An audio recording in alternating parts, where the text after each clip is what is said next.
The person who's willing to come to treatment is experiencing pain. You're not the only one.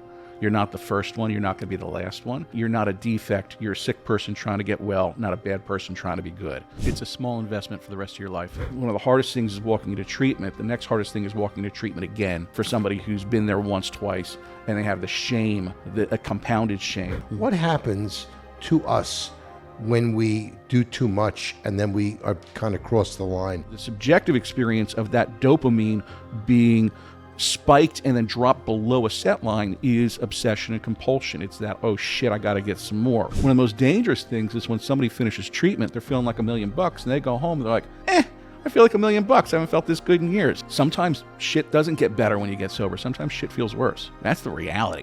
Labeled a slow learner. I always felt a little bit always different. felt like there was something wrong with me. Embarrassed. Wasn't ready to see myself. I can't go any lower. Don't sell yourself short. Uncovering all those feelings. Everything was lifted at that moment. This really wasn't about not drinking. Hi, I'm Corey Rabin. Welcome to Crosstalk Podcast, where we inspire recovery from addiction and discover a better way. Whether you're considering a life free from substances or you're already on that path, Crosstalk is here for you. Each episode, we do a deep dive into the experiences and stories of people who have walked the walk of recovery alongside experts in the field to enhance our understanding of addiction and recovery. And that's exactly what we're going to do today. Our mission is simple: to help you navigate the challenges and celebrate the victories of your personal journey to a better life. So buckle up and let's hit the road together as we embark on this transformative journey together. This is Crosstalk Podcasts. And welcome. And today we have a terrific guest. Before I introduce our guest, I want to remind you to follow us, subscribe, hit that bell, and give us your comments. Tell us what you like. Tell us what you don't like. We want to do more of the things that you want to listen to, and so that's how we find out about it. And today we have a terrific guest, an expert in the field of addiction recovery, not just in substance use disorder, but in all different areas, and you'll find out more about that. And also somebody with whom I've worked personally and know very well, and I consider a really dear friend of mine. I'm really excited to welcome Bowtie, also known as Eric Weber. Eric, welcome to Crosstalk. I am thrilled to be here. Thank you, Corey. I want to just mention that Sergio's here with us. Let's start a little bit with what you do for a living, because we talked at the intro about experts in the field of addiction recovery, and you are one of the premier folks that people look to for guidance in the area of substance use disorder and in the recovery world. And so I talk a little bit about what you do now, what your background is, what your education is, just so our guests, our listeners know what you are all about. Thanks. The short version is I'm addictions counselor. That sort of compresses everything down. I didn't start in addictions. I went to school, undergrad for psychology at Kutztown State University. Spent about 5 years there, finally getting through. Came about 2 weeks before graduation, realized I wasn't ready to grow up or adult or anything close to that. Immediately enrolled into graduate school because I figured I could just defer life for a couple of more years. Got into a master's program. And shortly after that, wound up getting diagnosed with diabetes, which sort of kick-started me into need to go get a job, get insurance, stop just being an academic dilettante, and go adult a bit. And so I started out my career in 1999, which means I'm in this 25 years. 1999, I started in mental health, started working in a partial hospitalization program with folks who were suffering from schizophrenia, bipolar with psychosis, various personality disorders, folks coming right out of the state hospital, and were in day programming. So it was nothing like I had read in the textbooks.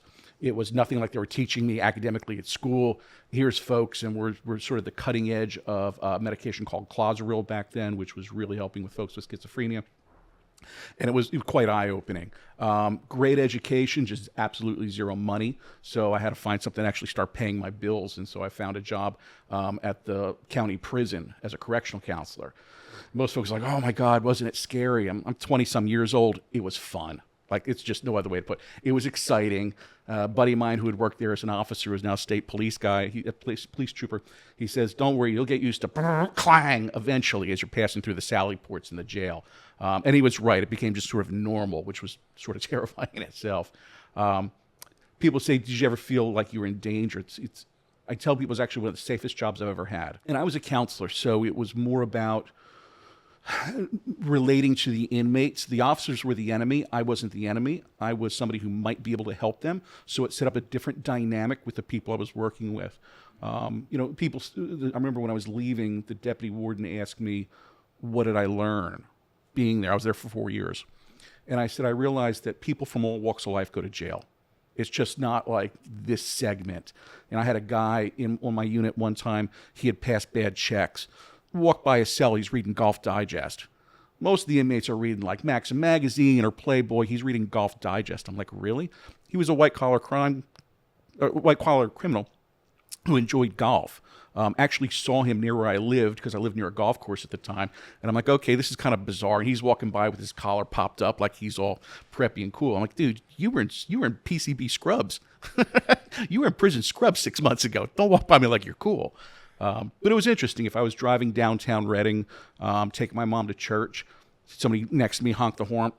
Yo, counselor, what's up? And my mom's like, should I ask? I'm like, no, don't. But it was exciting. So did you like this? Your first experience working as a counselor? Did you like it? I did. There was parts of it I really liked. There's parts of it I didn't like. What I didn't like, it was very behavioral modification based. I really wasn't doing therapy. The recidivism rate was 85 or 88% recidivism. Like, you just saw the same people coming back through again and again. Was a lot of it drug related? The vast majority was drug related. Vast majority. Even the more violent stuff that I would see, and I've had some significant violent criminals that I would counsel. I stopped watching crime shows, any kind of court drama. Didn't want to watch Law and Order because you can't fix this in an hour. Like, this stuff just took forever, and it's more complex than what they made it out on television. The other thing that was kind of interesting. At the time, I was dating somebody, and we were sitting watching TV, and there was a hostage situation on the television. And she goes, ow, you're hurting me. And I realized I was squeezing her hand incredibly hard because that was like the worst case scenario, was a hostage situation in the prison. I mean, it doesn't get much worse than that. So there was an underlying stress that you might not even have realized you were going through. Absolutely. When you walk in, it's sort of like you put on this armor and you wind yourself up, and you carry a certain amount of tension and awareness for 8 hours. And I had a half an hour drive home, and I needed that half hour drive to start to unwind some of that stuff, even if I could. I mean, I'd walk into the bathroom at the movie theater, and I'd pick out the best stall to defend myself. I mean, you just start thinking in these terms. It was kind of bizarre. And part of it is also, I'm in late 20s, doing martial arts, working at the jail. It's just the way my brain thought, but it was pervasive. What I consider a funny story, I don't know if she would consider it funny at this point, but a funny story. My girlfriend says, well, I want to make dinner, just come over. I said, no, I want to go home first, decompress. Well, just come over right from work. Mistake. So I go over right home. I go over to her place right from work. I'm still kind of in jail mode. And her kid, she had a teenager, and he was acting like a knucklehead doing something. I don't know, whatever teenagers do. And I bark an order.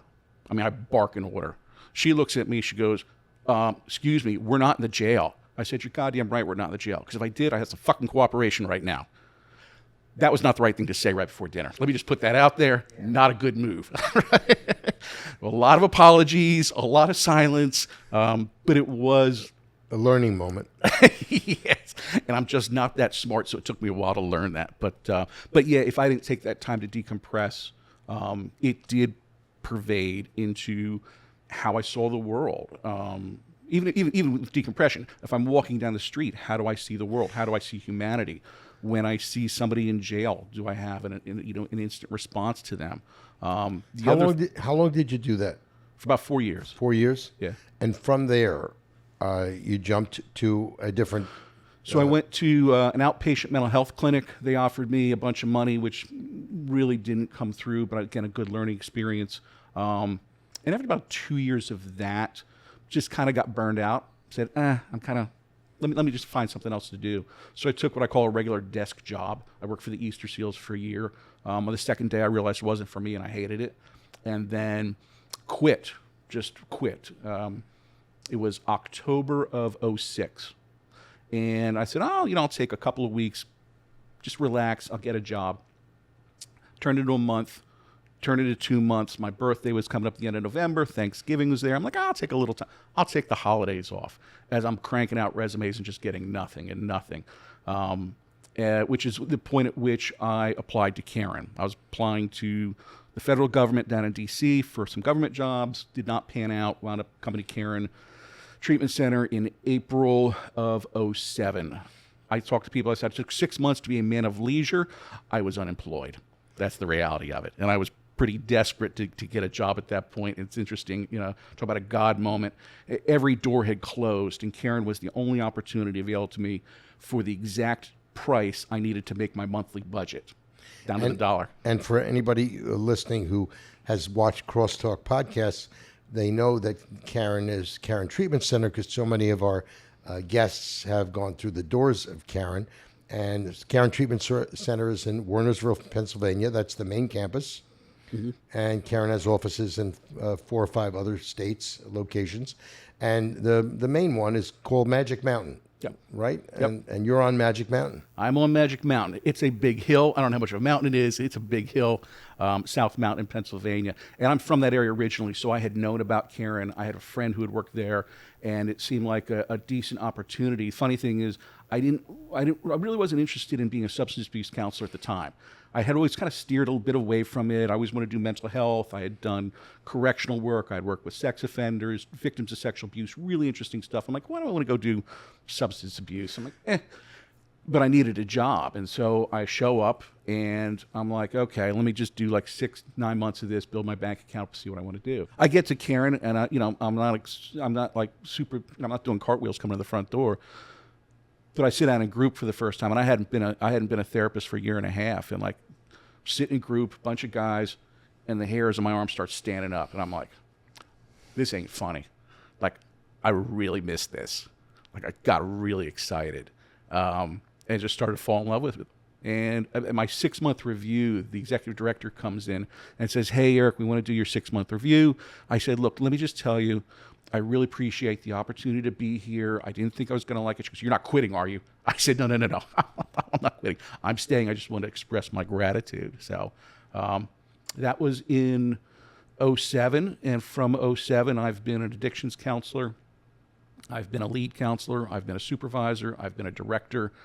I've had a multitude of other titles depending on what I do, and that opportunity in that time, opportunities have come about to get trained in sex addiction, gambling addiction, workaholism, an opportunity to work with a gentleman named Link Kristen, God rest his soul, who really helped me understand working with attorneys and the nuances of working with the legal profession. What I wanted to ask is, what kind of things have you, themes have you seen in your nearly 18 years of working with people with substance use disorder and other disorders? Is there a general characteristics you can tell us about people who are go to treatment and need recovery? What is the typical profile being? And I know it's hard to give a typical profile because you have men, you have women, you have older people, you have younger people, professionals, you have lay people. But general arc of the personality of the people that you see who are in need of treatment, what does it look like? And the reason I'm asking the question is we may have listeners who are contemplating a life free of substances, and I want them to see if they recognize themselves in the description of the person. No, I appreciate that. Sitting here thinking of it, in simplest terms, if I distilled it down, the person who's willing to come to treatment is experiencing pain. Either internal pain or external pain. They're either hurting from the inside or they got somebody from the outside pushing them enough that it hurts and they'll come in. But when it comes down to it, somebody's got to be sick and tired of being sick and tired and willing to make a change or at least take a look at it, right? And it might be that their family are the ones who are really sick and tired of being sick and tired, and they push. But if I have to distill it down, I'd say it's pain. That's like the one thing that has not changed that doesn't change. People coming to treatment aren't where they want to be. You know? And so when they come to CARON, when they come to treatment, what are the first kind of things that you can do for them to make them feel like they're in the right place? And what does it feel like when you're walking in the door? I think the first thing is to make it feel normal, to destigmatize. You're not the only one. You're not the first one. You're not going to be the last one. And that's not to diminish anybody's experience, but rather to say, look, you're not all alone. You might be scared. You might be sad. You might be completely inebriated, whatever. But coming in and saying, look, you're okay. We can help you with this. You're not a defect. You're a sick person trying to get well, not a bad person trying to be good, right? And just really communicating that clearly. For quite frankly, one of the hardest things is walking into treatment. The next hardest thing is walking into treatment again for somebody who's been there once, twice, and they have the shame, a compounded shame. And the first thing I do to that person is give them a hug. Hey, I'm glad to see you alive. It's the first thing I say to every relapse patient I've ever treated. Glad to see you're alive, right? I know you don't want to see me, but I'm glad we get a chance to see each other because the alternative isn't great, right? So part of this is just making somebody feel okay that they're walking into treatment the first time or the multiple time. And that's not always easy. How important do you think the recovery community is in the treatment environment? That is, there are people that say, you know what, I don't want to go to an inpatient treatment. I want to go to a therapist, or I want to go to outpatient treatment. How important is it for somebody that's contemplating treatment to actually get away from where they are and be in a recovery treatment facility? Well, I would say if somebody's not able to make changes in their environment, you need to create an environment where change can be made, right? And that's the thing that has to be considered. I think the one thing that people don't realize when they come to treatment is the power of community, is how close they will get to the other people who are in treatment with them. I hear it all the time from my patients, all the time. What's the most important part of your treatment? And they'll say, Eric, we love you, but it was the community. And I'm like, I know that. I just want you to know that, right? And the challenge on the back end of treatment is I will ask my patients, write down what were the most impactful things in treatment for you, right? My job was to create the environment. Your job is to experience it and now take it home with you. If it was community, go build a community. If it was meditation, go home and meditate. If it's keeping structure, go home and write out a schedule. I don't care what it is. Prayer, meditation, structure, schedule, meetings, community, figure it out and go recreate it. That's your job. I can't do that. I can help. I can kind of guide you and put you here or there. But the fact is, the person who's going to be successful is going to go home and recreate the things that were most impactful for them and continue to do that moving forward, in my opinion. Now, when you and I worked for a while together at CARON with lawyers, I was a big book guy. Mm-hmm. I was constantly bringing books that I had read or things that I had seen because I wanted to share them. What's your favorite book that you ever read on the subject that would help somebody who's looking to move a little bit further along with their recovery? That's a tough one. You said you're a big book guy. I'm a big book guy. I'll be very quick to whip out the big book of Alcoholics Anonymous. See, he got it. That's a good answer. Right. I think there's a couple of passages in the big books of Alcoholics Anonymous that strike me as really important for recovery, and some just for living. I mean, one of my favorite passages, and I don't quote well, so I'll paraphrase, is on page 420 of the big book, where it talks about take my magic magnifying mind off of the results. Just do the next right thing, leave the results up to God, and that's it, pretty much. It's much more eloquent than I'm, giving it right now. But if I took a look at anybody who comes to me for counsel, whether it's for substance use or anything else, what's the next right thing to do? You're willing to do it, just do it, and the universe will take care of the rest, right? And if I apply that to my life, I'm coming into the city today. It was a tough drive from Pennsylvania. It took me forever to get across Midtown. All I got to do is the next right thing. I'll get there. No matter how much cursing, yelling, horn blowing, it's not going to move the idiot in front of me down 52nd or 54th as I'm trying to come across. Do the next right thing. Don't hit a pedestrian. Weave your way in there. Drive a little aggressively, assertively, right? and get to the parking garage. Do the next right thing. I'm on time, here with you, and loving it. Worked out.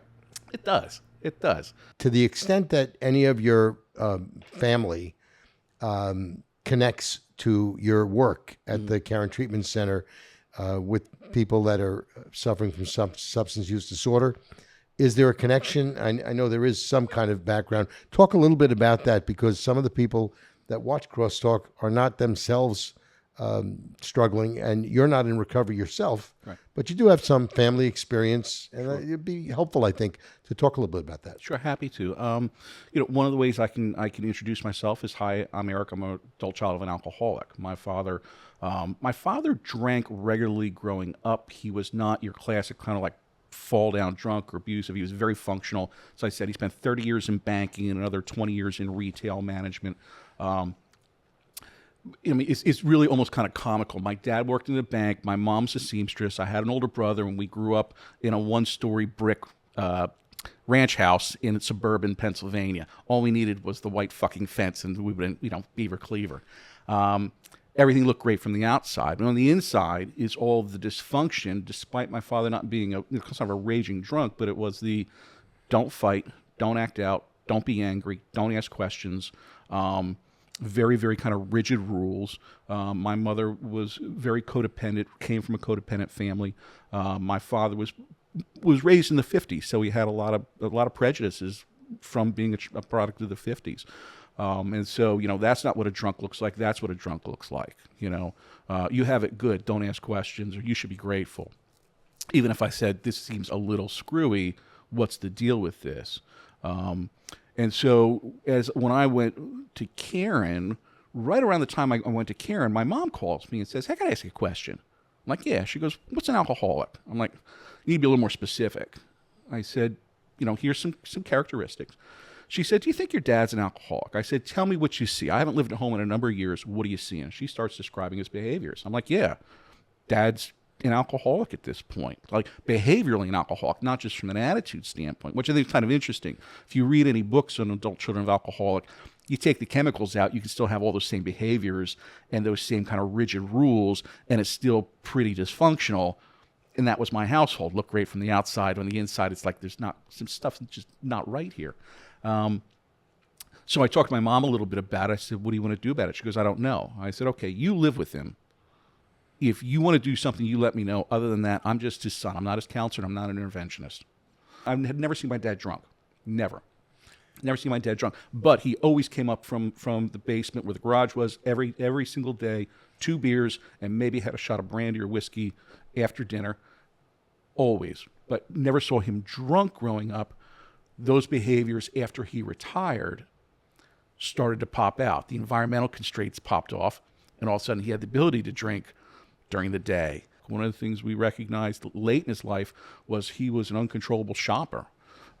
He had some other behavioral difficulties as well. I won't get into great details, but it progressed.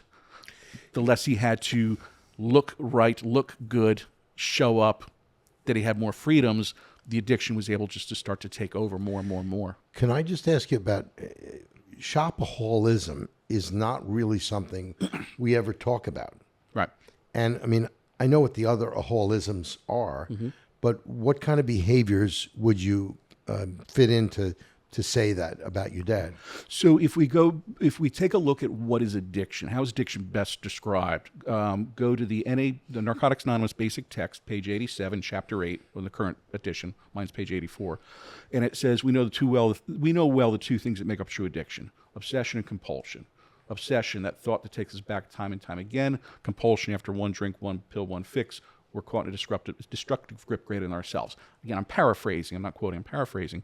But if you take a look at that and apply it to any behavior where somebody says, once I start, I can't stop, and it's on my mind, and I can't get it off my mind. So somebody who's a shopaholic starts buying and buying and buying and buying, and they may get, say, I'm a collector.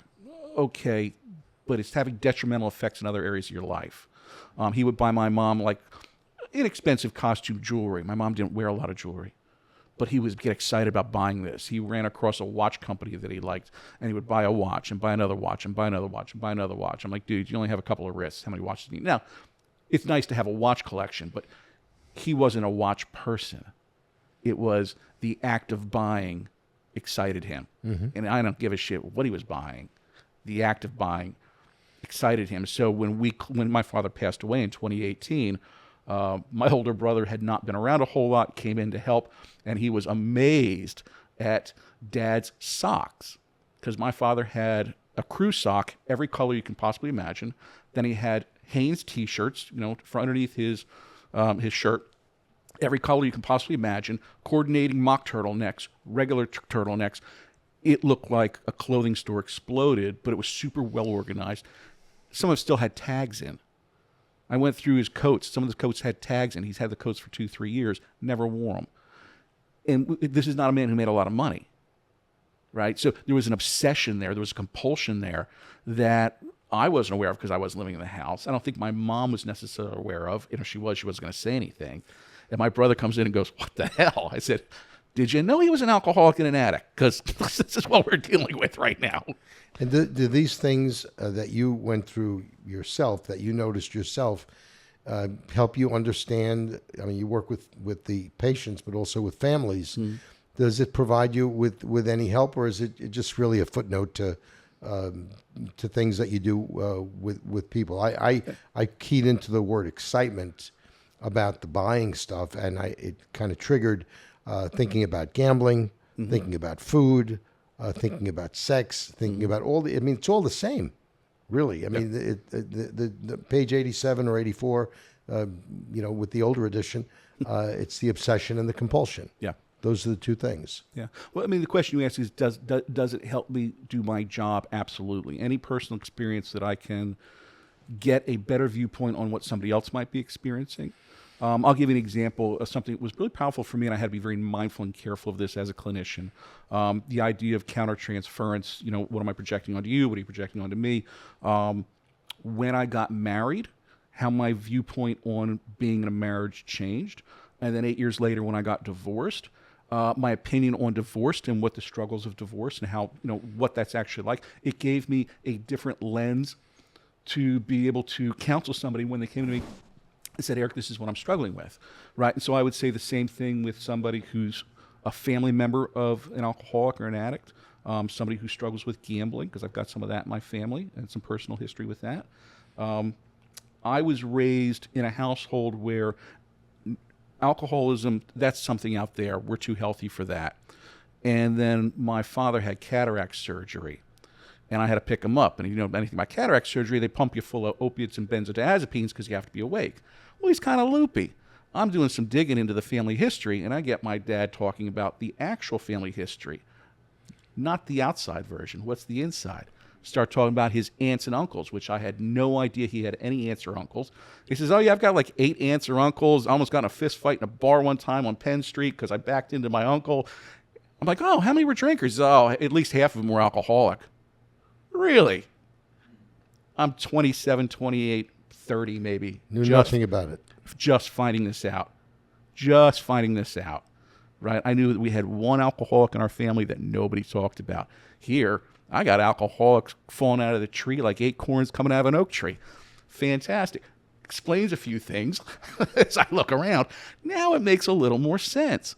But if you grow up in a family where you don't give everybody full transparency, the full Monty, where everything's got to look good, sometimes just reality doesn't quite work. I was sitting there trying to think, how do I relate so well to these folks if we don't have alcoholism in the family? Realizing, I've been surrounded by it most of my life. It just didn't look that way. But all the nuances were there. Now, I want to talk about gambling a little bit. Yeah. You've been pretty much very public in the press about your feeling about what's going on around us in terms of the increase of online gambling. I mean, anybody's phone is now a casino.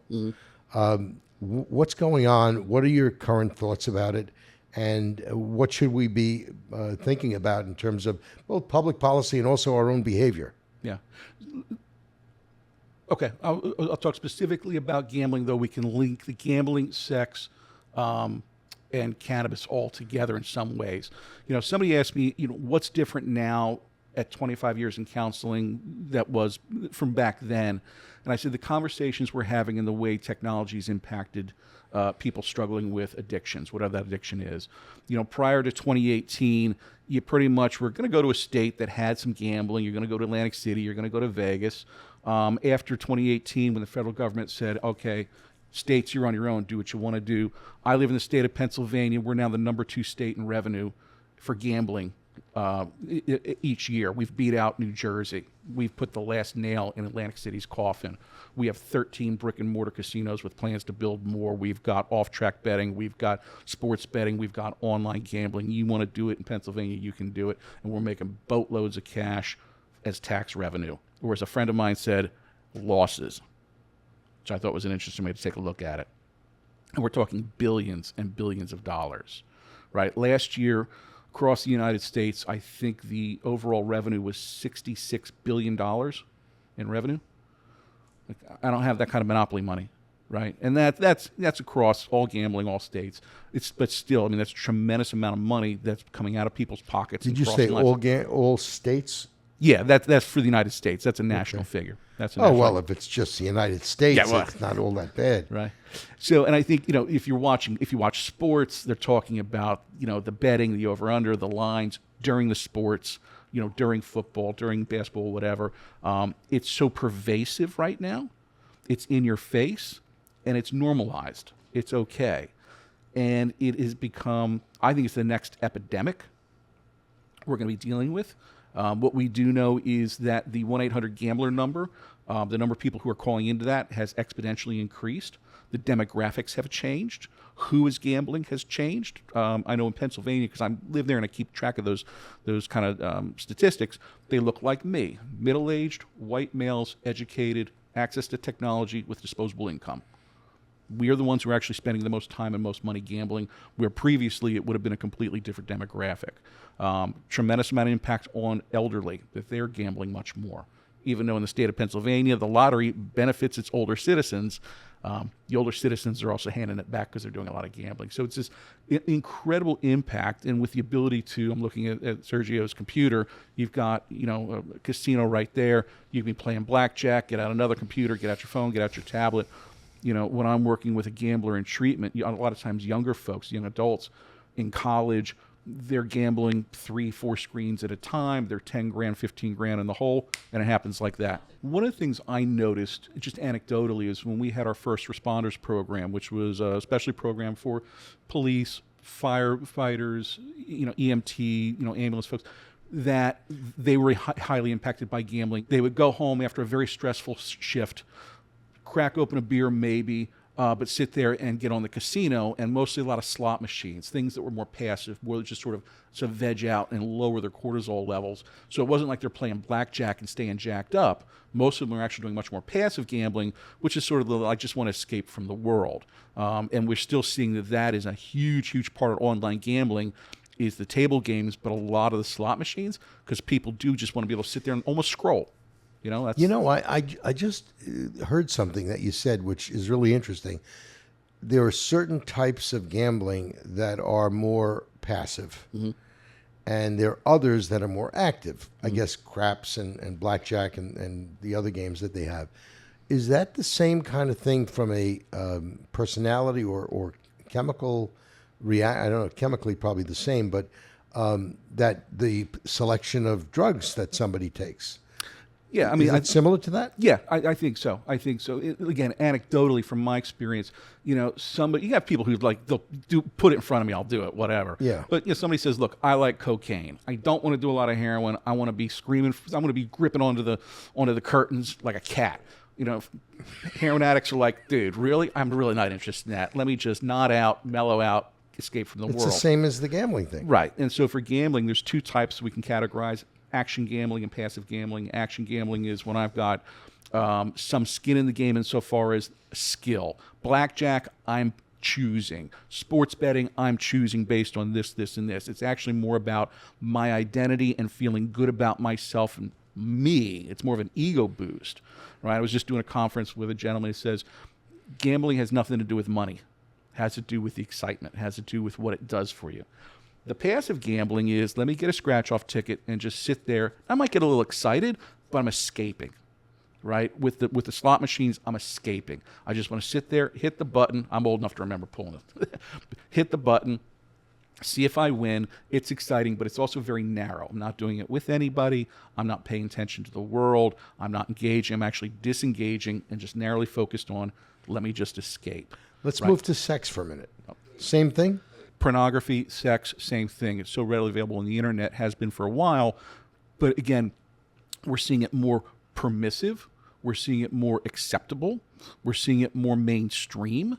And so with all three of those activities, you're seeing folks who might have not otherwise been triggered to start something habitually, compulsively, addictively, because it's so readily available.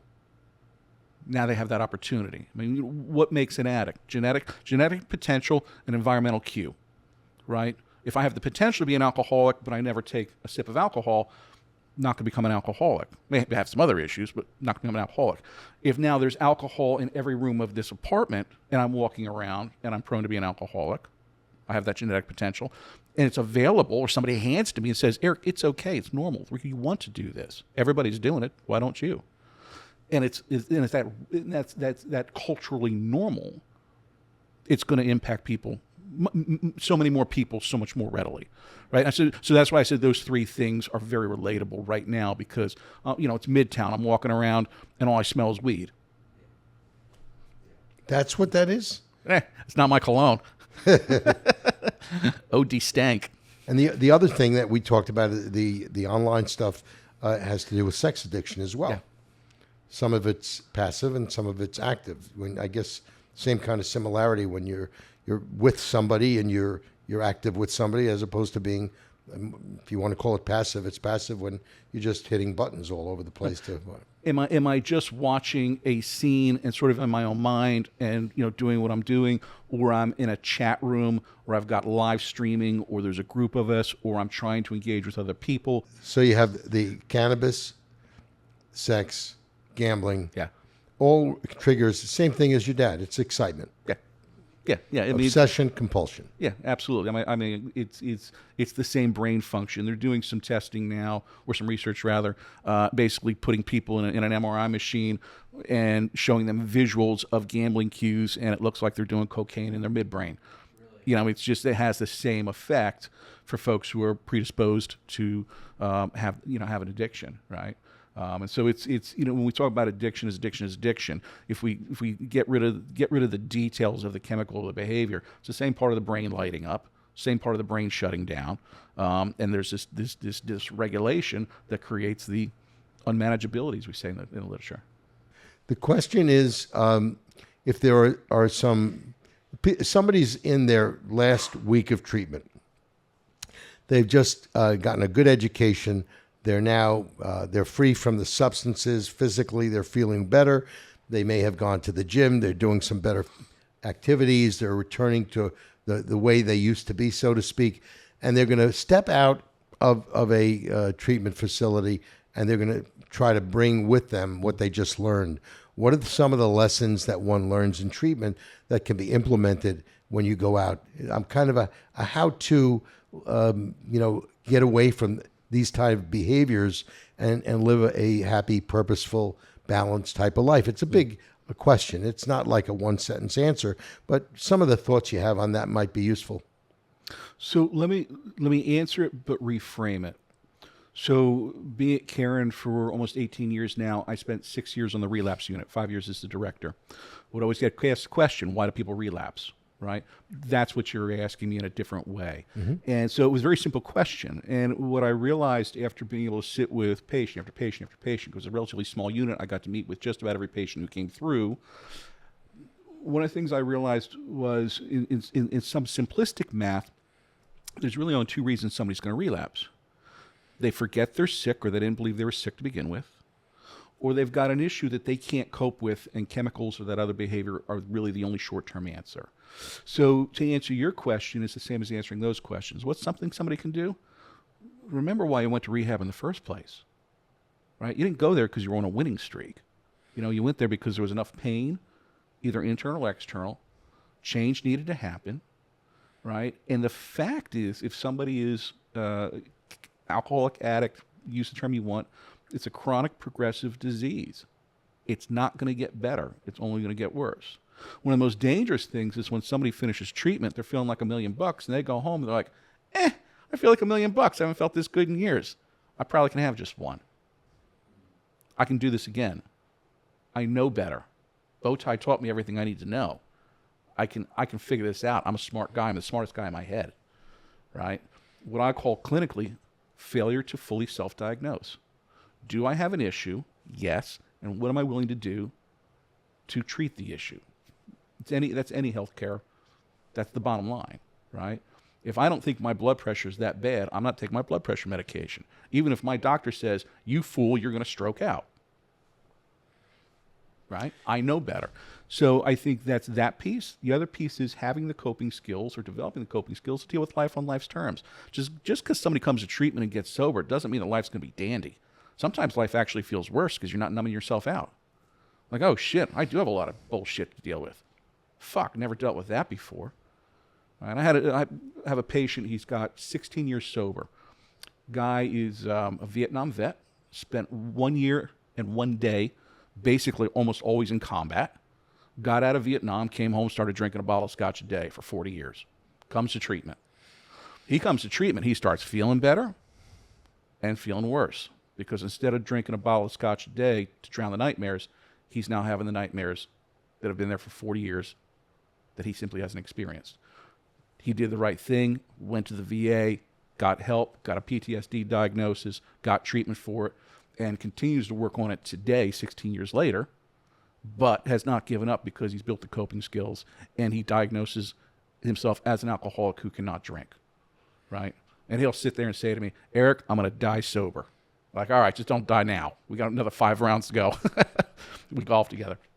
But I think about that, like, sometimes shit doesn't get better when you get sober. Sometimes shit feels worse. That's the reality, right? And there's nothing I can do about that. I can't guarantee life's going to get better. Life will become more manageable if you stay that course.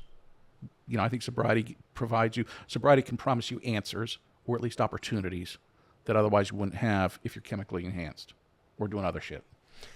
I have the gift of knowing some of the things I've learned from you, and I want other people to learn the stuff I have. Could you talk a little bit about, you and I have looked at these charts about cortisol levels and the impact of when you take your substance and you cross the line, so to speak. The layman's version is crossing the line. What happens to us when we do too much and then we are kind of cross the line? What's that about in terms of the scientific or the clinical, what happens? Right. So I think in simplest terms, what we're looking at is a neurotransmitter dysregulation. So we've got the TV here. We're going to watch an episode of our favorite show, and we're going to get a chuckle, and I'm going to have a little dopamine spike. And we're going to have some hot chocolate, and I'm going to get a little dopamine spike. And somebody's going to pull out a line of blow. Just kidding. We're going to have a big dopamine spike, and it goes back down. We're going to do another line of blow, big dopamine spike. This time it doesn't go back to normal. It slips below what we'll call the set line, right? And then we struggle to get it back up with more blow, and then it drops even lower. So the subjective experience of that dopamine being spiked and then dropped below a set line is obsession and compulsion. It's that, oh shit, I got to get some more. Even if I logically know I shouldn't be doing this. It's 3 a.m., I got to get up for work. It's in 3 hours.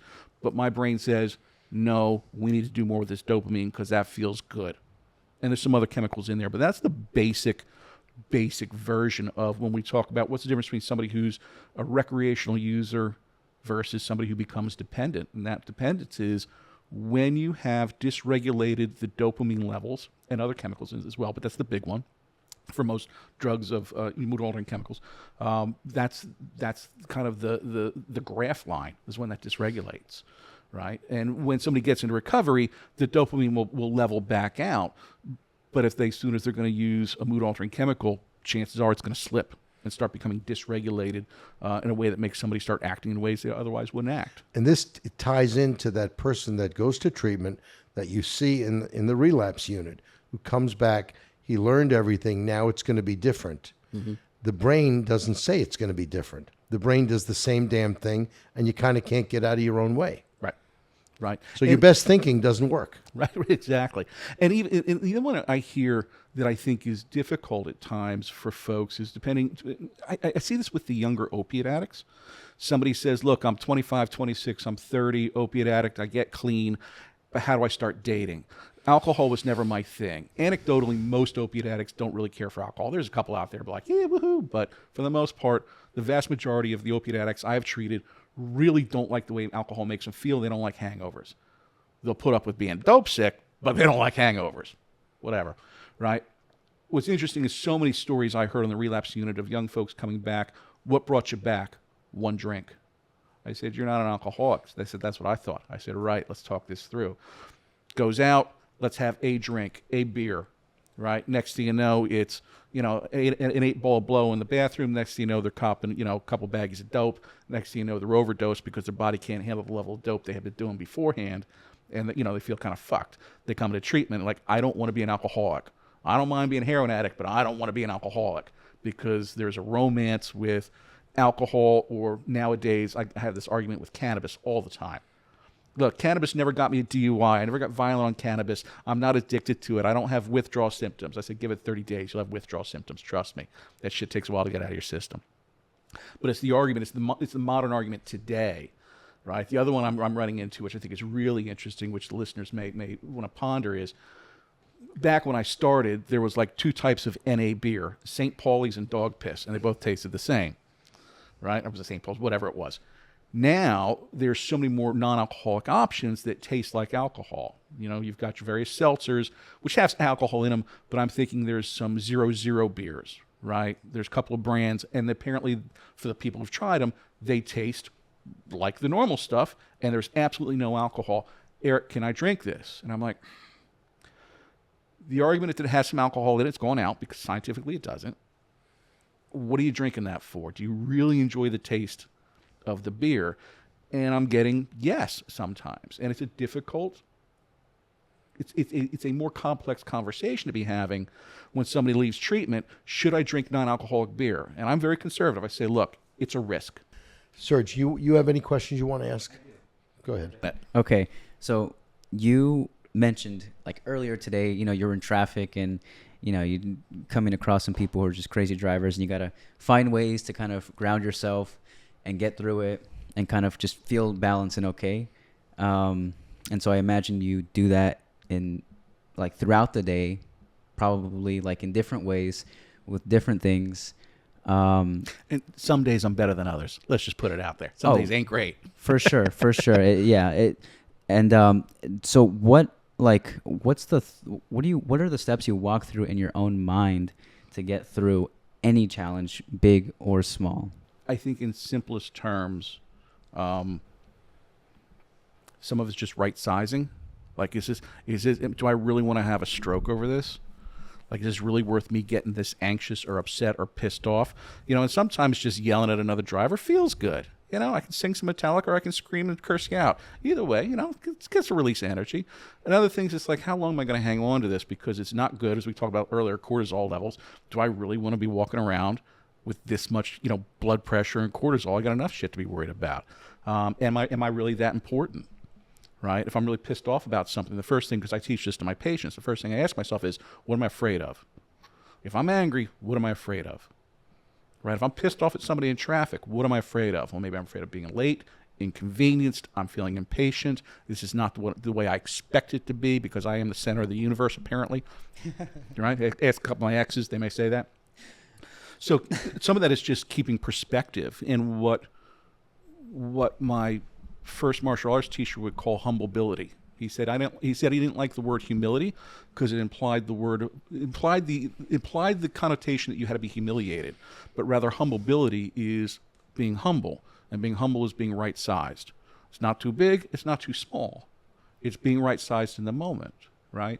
And so I think if we as human beings can right size ourselves at that moment, like, is this worth, I'm I'm on Broadway, trying to turn left on 52nd. It's a clusterfuck. Guy next to me kind of pulls in, does a New York move. I'm like, F you, but that's a good move. I'll respect that, right? I'm trying to get into traffic. I'm here, right? Like, I'll get there eventually, but I might have to go through that process of being very unzen before I get sort of zen. And I want what I want when I want it sometimes. And you know? so you feel, would you say like you genuinely feel better and okay when you walk through that kind of thought process, like in your own brain, physically, like just you feel. If you had a blood pressure cuff on me, the numbers would change. Huh. Right. If you strap me in took my temperature. I was going to say to a lie detector, because that's one of the things they measure body temperature. It's going to change, right? So when I get pissed off, when you get pissed off, anybody gets pissed off and excited and anxious, blood pressure is going to go up, your body temperature is going to go up. It's a fight or flight response, right? Cortisol gets released, adrenaline gets released, and so but you can't be walking around with that a whole lot. It's just not good for you. Any doctor will tell you that, and I'm not even a doctor. Yeah. But I think the more we can be aware of it, the more I can be aware of it, the better I can be at helping other people get aware of it, because in early recovery, folks are going to they're going to be irritable. They're going to be discontent. They're going to have moments, especially in treatment. If somebody comes in and they're a cocaine addict, I always tell my cocaine addicts this. Day 10, you're going to have a bad day. Like right around 9, 10, 11, 12, you're going to have a bad day. It's post-acute withdrawal kicks in. It's like the worst case of ADHD and explosive disorder. You want to kick down my door, throw a chair through my window. Just don't. Just know that's going to happen. And most of the time, they come in, they're like, I'm super aggravated right now. I said, do you remember that conversation? Yeah, okay, what do? I said, wait 24 hours. And they usually come back 24 hours like, man, you were right. I said, well, that's a biological response to not having cocaine in your system. It's a very common thing. And so, but if we can learn to be mindful about it. And everybody likes the word mindful. It's kind of the buzzword the last number of years. But it's also not bullshit. It's also being mindful of where are we at the moment? Am I aware of what my emotional response is or my emotional being is? Am I in touch with that? Because I think as human beings, we're so much doers, looking around, we're interacting with the world, that are we really in touch with what's going on? And if we do take a vacation, do we take the time to do that maybe on vacation? And vacation maybe every morning when I wake up, have my morning Joe and say, okay, I'm gonna meditate for 5 days. Oh, it's so woo-woo. But take 5 minutes to meditate, it may make an impact on your ability to calm down when you need to calm down, right? One of the things the military teaches, at least they did at one point, because I have friends in the military, was you would sprint for a certain period of time, and then you would lay down and you would have to shoot, because they wanted you shooting with your heart rate up, simulating excitement. It's very easy to sit there and get all zen and shoot versus trying to shoot when your cortisol and your adrenaline is pumping because somebody's shooting back at you, right? And I'm not being flippant or don't want to be, disrespectful, but there's a difference, right? And so when we are in the midst of conflict, when we're in the midst of that upheaval, how quickly, how efficiently can we get our physiology to calm down a bit? That's beneficial to us long term. I'd argue it's beneficial for the world as well. Yeah, and it sounds like, that's like, I guess, like one of the most extreme kind of examples is, someone literally shooting back and it's life or death. But I don't know what like the readings are on, or the research, but, I imagine that your heart rate and your anxiety can get to the same level over like being in traffic, or, something said, or going up on stage, for example. I don't know if that's accurate or not. But perception will dictate.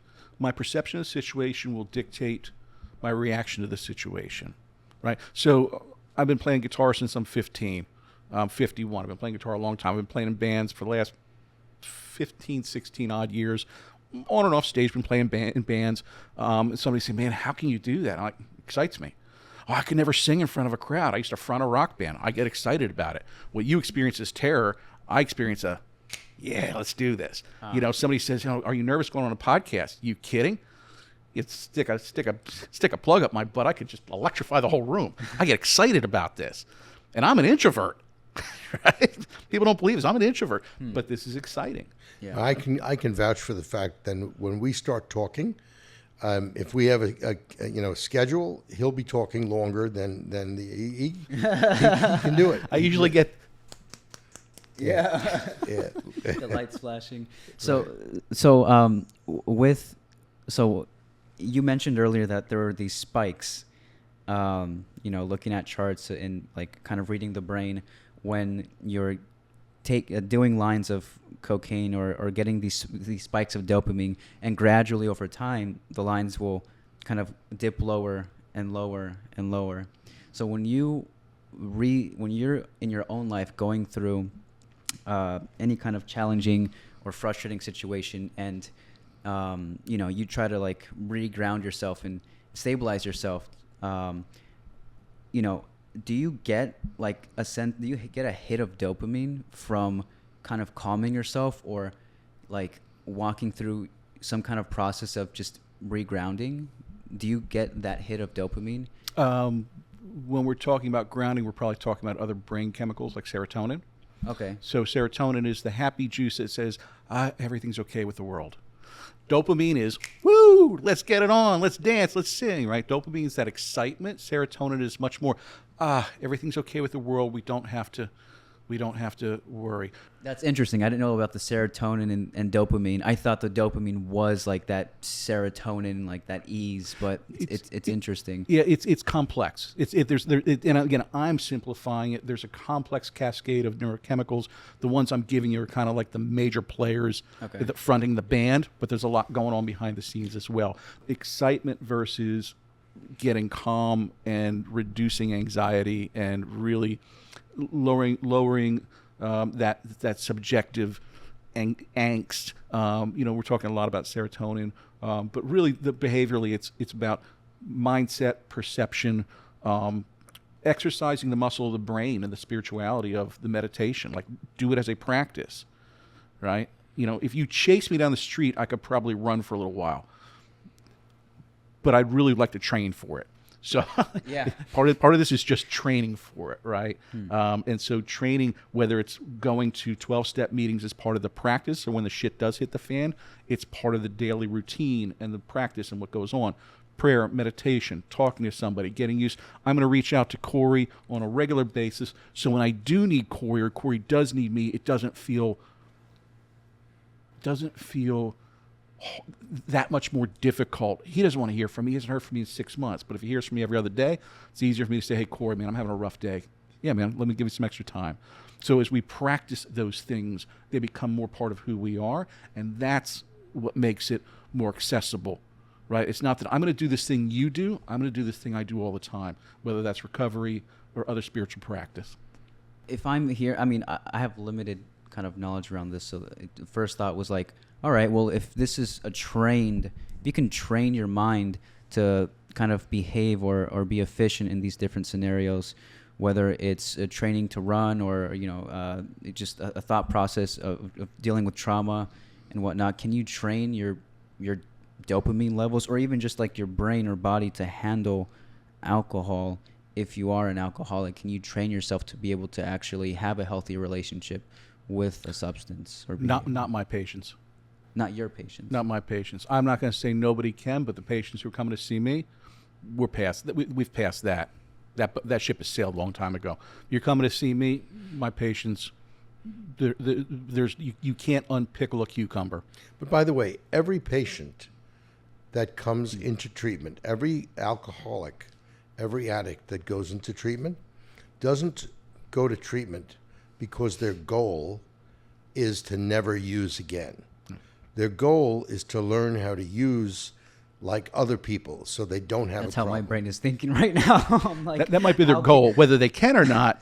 It's they don't teach that. If you are a pickle, you can't become a cucumber again. That's what they say in 12-step meetings. I will say this though, and I refer to this occasionally. If you read the Big Book of Alcoholics Anonymous, I think it's in chapter 3. It says if you've gotten this far in the book and you still don't believe that you're an alcoholic, go try some controlled drinking. Come back, we'll be here. Again, I'm paraphrasing, but that's in the Big Book. Yeah. Right? That's in the Big Book, that if somebody's not convinced by that point, go try it. Like, we're not here to convince you. We are here to help you if you want help, right? And last thing I'll say on the subject, there's when Dick Caron opened up Chit Chat Farms in 1957, there was a sign on the front of the split rail fence, and it says, if you want to drink, that's your business. If you want to stop drinking, that's ours. And I've always loved that, because I'm not in a crusade to get people to stop drinking. I'm not. It's if you want help, right? No. My father was the same way. I wasn't going to tell me how to stop drinking. If he wanted help, my mom wanted me to intervene, ask. Other than that, I'm your kid. I'm going to come see you at Thanksgiving, Christmas. You get shitty, I fucking roll. Period. I love how you set those boundaries early, like right at the beginning of the episode. You had that phone call with your mom, and you set those boundaries. And that, like, how did you feel in that? Did you realize what you were doing in that moment? Did you realize how, like, just much of a healthy response that was? Probably not. That was probably more self-defense than anything. It was. I'm not going to push my way in, and if she does invite me in, how the hell am I going to do this? You know. So part of it was self-defense. I don't know that I was that smart. Probably just got lucky. But I'll take luck sometimes. Napoleon. I'll take a lucky general over a good general any day. I could listen to you talk all day long. You're a great example of a person to look up to, who provides guidance and inspires people every day. You're a legend in the recovery community, and I just hope that people for the next 50 years or more get a chance to be with you and learn from you, and that you have good health, and that you're my friend for a long time, because I love you very much. Love you too, man. And just thank you. I got to talk about things today that I don't normally talk about. Professional boundaries. It's about them. It's never about me. It was an unusual and just quite frankly, delightful experience to just sort of share openly without having to worry about this, that, or the other thing. It's a blessing I don't normally get. So I really appreciate the opportunity to share, and hopefully some of this makes some sense and some of it's helpful, and if one person's affected, it's worth it.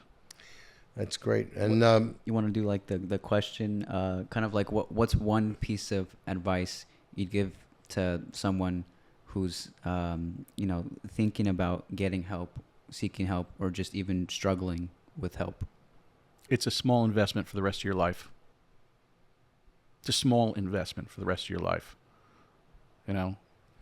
30 days of your life? Shit, I spent 8.5 years in college. It's a small investment when you take a look at the totality and the depth of investment. If somebody can get healthier and be a better father, mother, grandmother, son, whatever, if you can improve your quality of life for you and the people around you, wouldn't they cheer you on? It's an investment. Consider it such. I just like to say that just to follow up on that thought, small changes sometimes make enormous impacts. And that's what this is. A 30-day thing, can start you on a path. You get some information you didn't have before, get yourself away from the situation you're in. The impact could be life-changing, enormous change. So listen, to our listeners, our devoted listeners who have created millions of people watching this thing, I'm so grateful to you. I just thank you so much for watching. Thank you for listening. And please come back. We'll see you next time on Crosstalk Podcasts.